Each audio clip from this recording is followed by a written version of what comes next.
você tem uma relação muito forte com as questões oncológicas. E aqui na Technology Review a gente está sempre especulando e tentando enxergar, estudando, pesquisando, olhando sobre o futuro. O tratamento do câncer tem se mostrado bastante complexo em função das diversas variações e características dos tipos de câncer. Enfim, a gente ainda não encontrou uma maneira eficiente, ou pelo menos não definitiva, de lidar com a doença. Muito embora a gente tenha evoluído bastante, ainda tem uma estrada para percorrer nesse processo. Quais são os próximos passos do tratamento do câncer? Como a gente vai conseguir, como a humanidade vai conseguir lutar essa guerra de uma maneira mais eficiente? A gente vai sempre contar com inovação, com tecnologia. Eu acho que a gente vai pouco a pouco descobrindo coisas novas. Acho que a gente vai ter uma evolução natural de conhecimento e crescimento do diagnóstico e do tratamento, não só do câncer, mas de outras doenças também. Para mim, hoje, o maior problema do sistema é quão eficiente vai ser o sistema. Porque a maior dificuldade hoje é como é que você dá acesso ao que você já tem hoje. Como é que você garante que as pessoas vão conseguir ter acesso ao que existe de melhor, na melhor hora possível e da forma mais confortável possível. Então, basicamente, hoje, o que a gente tem é a dificuldade, como é que a gente vai garantir, primeiro, acesso. Além do acesso, como é que a gente garante que aquele serviço vai entregar o que tem de melhor para a pessoa e como é que a gente vai evoluindo, fazendo com que esse acesso e essa qualidade aconteçam de uma forma igual para a sociedade, independente do dinheiro que você tem para gastar. Esse seria o grande objetivo do sistema de saúde, não só da oncologia. A oncologia ela tem uma característica, porque talvez seja aquela doença que tem a maior necessidade de um tratamento e de um diagnóstico coordenado. Você também tem isso em outras áreas, mas acho que nada é igual a oncologia. Porque a oncologia você tem que ter um diagnóstico muito forte. E a primeira coisa é que o câncer é o nome para dezenas de doenças. Então você não está falando de uma doença, você está falando de muitas doenças. Claro. E elas têm características muito distintas entre si. Tem doenças que são super agressivas, tem doenças que têm uma história natural mais branda. Mesmo o mesmo tipo de tumor, ele pode ser muito agressivo ou pouco agressivo. Então a gente tem um nível de conhecimento que é relativamente baixo em relação à complexidade do que é o câncer. Mas isso vai acontecer, a gente vai começar a descobrir isso cada vez mais. Agora, a grande pergunta é como é que você consegue dar acesso para as pessoas para um diagnóstico e um cuidado de alta qualidade. Isso não é só para o câncer, né? Hoje eu estava conversando, você hoje tem as doenças raras e ultra raras, né? Isso é uma coisa que vai competir. Quando você começa a ter a parte da genética, a parte de você começar a poder interferir nas doenças genéticas, porque a doença rara e ultra rara, a gente pensa em doença rara e ultra rara, os números que estão aí entre 5 mil e 8 mil. E aí tem 250 novas por ano. Quando você começar a computar isso tudo, vai ser uma quantidade gigante. E tudo vem muito caro. Quer dizer, o tratamento de tratamento genético que a gente tem, nos Estados Unidos, custa 2,1 milhão de dólares, só para ter ideia do que é o preço disso. Então, como é que a gente vai acomodar? A grande pergunta hoje é a gente tem que, lógico, desenvolver coisas novas, a gente precisa de coisas novas. Mas hoje a maior dificuldade é como eu consigo usar o que eu tenho hoje da forma mais eficiente, como é que eu financio isso. Só para você ter uma ideia de como isso é complicado, nos Estados Unidos hoje, vou trabalhar como o dólar estivesse mais ou menos a 5 e pouco, você tem 65 mil reais por pessoa por ano para gastar. O SUS tem mais ou menos 2 mil reais. Você pega a Inglaterra, você está falando em 20 e pouco, 23 mil reais por pessoa por ano. Então é um abismo. Mesmo quando você fala da saúde suplementar, você está falando em pouco dinheiro, não é tanto dinheiro assim. É só o dobro do SUS, mas é muito menos do que os países desenvolvidos. Então, num país como o Brasil, você tem que ter um nível de eficiência absurdo, porque você não pode perder dinheiro, você não pode gastar em coisa que não funciona.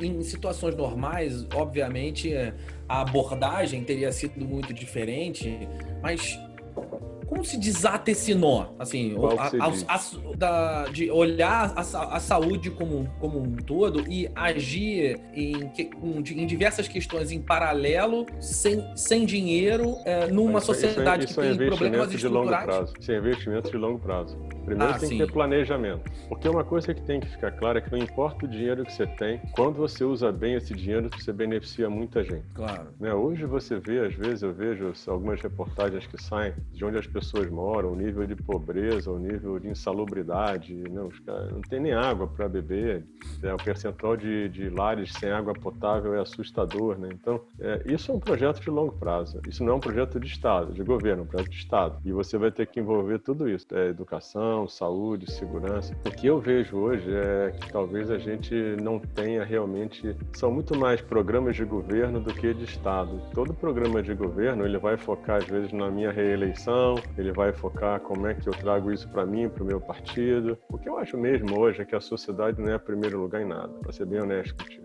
Sim. Eu acho que na iniciativa privada você quer maximizar o lucro do acionista e na pública você quer maximizar o político e o partido e a reeleição. É óbvio que desse negócio sempre vai ter gente totalmente do bem, mas hoje em dia a minha visão é um pouco assim triste, que é achar que a sociedade realmente hoje não é prioridade para ninguém. Hoje na iniciativa privada, que eu totalmente defendo, fui um cara que vivi nela há muito tempo, você tem que ter uma forma de você equilibrar essa busca de maximização do lucro.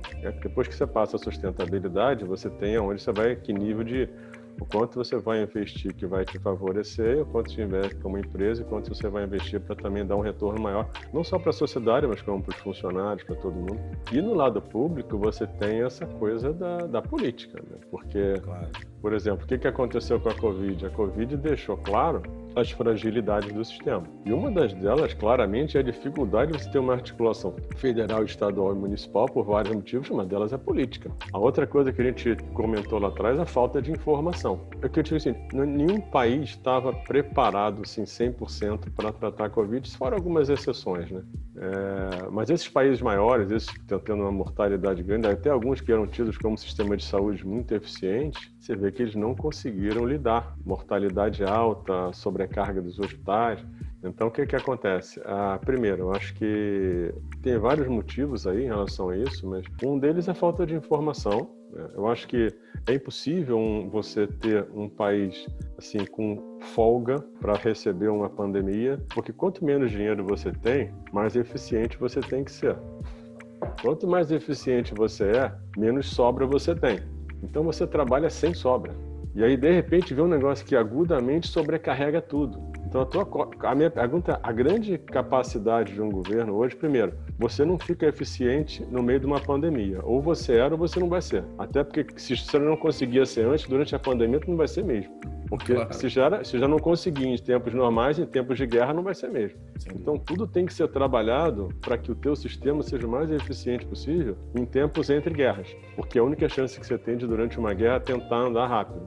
Falta essa visão aqui no Brasil ainda de olhar a saúde como gestão efetiva, mais estruturada, com metas claras, com KPIs. A gente ainda tem muito a caminhar nesse assunto? A gente tem muita coisa andando nesse sentido, mas o que eu acho mesmo é que falta uma gestão central. Uhum. E você tem que... Porque, por exemplo, eu vejo no meu caso, eu tenho formação em medicina, eu tenho formação em gestão, empreendedorismo, negócio, e eu tenho formação em economia. Mas eu sou uma pessoa da saúde. Mas eu consigo entender as perspectivas da economia e do negócio. Então eu consigo levar a saúde entendendo as limitações que eu tenho quando eu tenho que trabalhar as duas outras pontas. E isso não tem nada de ruim, isso é a vida como ela é. Só que você tem que tentar enxergar como é que você trabalha os estímulos, como é que você trabalha, definir as suas metas claramente, enxergar exatamente o que você está fazendo. Você não pode fazer um negócio fingindo que é outro. Isso é a pior coisa que você pode fazer. Você não pode dizer que é focado no dinheiro. Você não pode ser focado no dinheiro e fingir que é focado nas pessoas. É muito melhor você assumir que é focado no dinheiro, porque aí você ameniza e você potencializa o que você pode ajudar nas pessoas. Agora, quando você é focado no dinheiro e diz que é nas pessoas, isso aqui é um grande teatro. Que as pessoas às vezes vão se envolvendo sem notar. Outra coisa que eu vejo é esse negócio de valor, que hoje em dia todo mundo fala. Valor hoje em dia é um dos termos mais vagos que existe. Porque valor é aquele termo que cada um usa para defender o que quer. Um negócio desse só tem sentido se todo mundo trata valor do mesmo jeito. Quando você chega na indústria, o valor para ela é vender mais. Quando você chega num operador, num pagador, o valor para ele é fechar a conta no final do mês. Para o prestador de saúde, talvez seja ele ter uma margem maior ou usar a última tecnologia. tecnologia. Para o paciente é a sensação romântica de que o valor, ele sempre vai ter o melhor que existe para ele, porque alguém diz a ele que ele está tendo valor, entendeu? Mas, na verdade, cada player trata isso de um jeito diferente e, na verdade, como acontece na saúde, é muito mais uma ferramenta usada para benefício próprio do que benefício para a sociedade. Isso é fato. E isso aí é a vida como ela é. Isso aí não adianta você não tem que arrancar os cabelos por causa disso. É isso mesmo, a vida é assim mesmo. Então, o gestor, ele tem que ter a capacidade de pegar o que tem de melhor em cada lugar para poder, dentro de um objetivo, que é ajudar a sociedade, trazer o sistema mais eficiente possível. Porque, por exemplo, para mim não tem sentido você ter cada vez mais lugares que atende pouca gente. Então é o que eu falo, cara, você quer eficiência? Porque todo mundo fala em eficiência, né? Eu falo, gente, só, deixa eu deixar claro aqui uma coisa. Quando eu for buscar eficiência de verdade, muita gente vai ficar pelo caminho. Muita gente vai ter que sair do jogo. Ou o camarada aprende a trabalhar bem, ou ele tá fora. Então não existe... Porque o cara assim, vamos ter eficiência. O cara imagina o quê? Todo mundo continua vivo e todo mundo ganhando. Mas não é assim que funciona, entendeu? Na prática não é isso. Na prática, a eficiência significa vou ficar com os melhores que produzem mais, dou volume, ajuda esse cara a melhorar a infraestrutura dele, e quem não for competente vai ficar pelo caminho. Num sentido mais de negócio, o que você tenta? Viabilizar o maior número de empresas possível, mesmo que aquilo não seja tão competente do ponto de vista entrega de saúde. Porque eu falo isso, se você pegar uma empresa, ela sabe o número financeiro da semana passada, mas ela não sabe o que aconteceu com o doente dela no ano passado. Então, entendeu? O próprio prontuário eletrônico, ele transformou numa coisa muito mais para cobrança, às vezes, do que qualquer outra coisa. Nelson, uma das coisas que a Technology Review americana publicou foi um artigo falando sobre a tecnologia ter nos decepcionado. Falando sobre a nossa incapacidade de reagir rapidamente um problema que já havia até, inclusive, sido levantada a hipótese da gente viver um problema. O Bill Gates tem um TED muito famoso sobre esse assunto, e os seres humanos não reagiram. Eles fazem ali uma crítica ao modelo de empreendedorismo do Vale do Silício, que está muito associado a essa tecnologia mais cosmética, vamos dizer assim, de redes sociais, e não a tecnologia do combate às doenças, tecnologias que de fato mudem a nossa vida de forma estrutural. Você acha que a tecnologia nos abandonou, nos decepcionou nesse processo? Acho que não. Eu acho que primeiro é que você não pode cobrar da tecnologia mais do que ela pode te dar, porque isso é uma coisa evolutiva.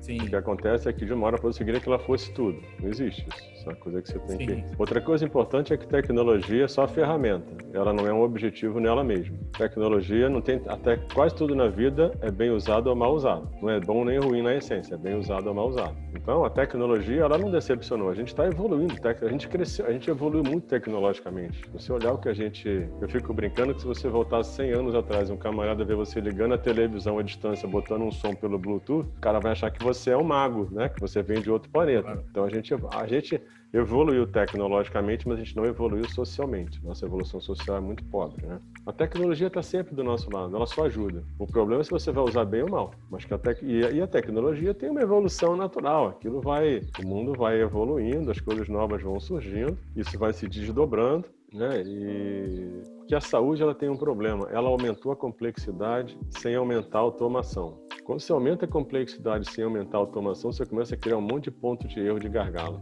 Né? Então, quando você, por exemplo, o que eu falo, no Brasil, são 5.570 municípios. Aí você fala assim, eu descentralizei. Você descentralizar sem coordenação e sem informação, você fez como você fragmentou tudo. Quando o problema é na ponta, cada um resolve o seu. Se ele é um pouco melhor, o Estado resolve com o município. Mas tudo que você precisa de uma coordenação nacional e mundial, aí já ficou ruim, porque você já não tem aquele nível de detalhamento de informação, de capacidade de aprender, de usar a tecnologia. E é aquilo que eu te falo, não importa se a gente hoje... O nosso maior problema hoje não é não ter mais tecnologia. Para mim, o nosso maior problema hoje é usar a tecnologia de uma forma ineficiente, honestamente falando. Eu acho isso. Uma forma que não é o ideal para a sociedade, para as pessoas, eu acho.